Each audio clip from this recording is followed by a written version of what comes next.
Design আছে, সাথে থাকবে সেফটি হোল্ডার, ছোট গুলিকে এটা দিয়ে আটকিয়ে কাটিং করতে পারবেন, হাত কাটবে না, আপনার সবজি নষ্টটা হবে না।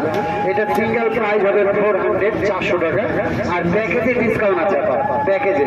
আর এটা স্টিল চিনবেন কি করে, এই যে ম্যাগনেট দিয়ে আপনার non magnet longevity lifetime. আর এটা দেখেন আপনার যে কোনো সবজি একটা রেখে চাপ দিবেন, পিস হবে 6টা। একবারে তরকারির জন্য আলু রেখে 6 পিস, খাওয়ার জন্য আপেল মালটা নেব, ভেতরে মরিচও নিতে পারবে, আদা রসুন পেঁয়াজ মরিচ নিয়ে বন্ধ করে শুধু ছেড়ে ছেড়ে চপ করবেন, ভেতরে কুচি কুচি হবে, আদা কুচি, রসুন কুচি, পেঁয়াজ কুচি, মরিচ কুচি, 10 থেকে 20 সেকেন্ডের মধ্যে যে কোনো মশলা ইজিলি এটা দিয়ে মাংস কিমা করা যায়। আর মশলা কুচি কিমা কাটি করে নিতে পারবে, সাথে বোর্ড থাকবে আপনার এর উপরে ইউজ করবে। এটা আলাদা প্রাইস হবে 300, আলাদা যদি নেবেন 400, 4 আর 3 700, কিন্তু 200 টাকা ছাড় আছে। এই প্যাকেজ যদি নেন আপনার 500।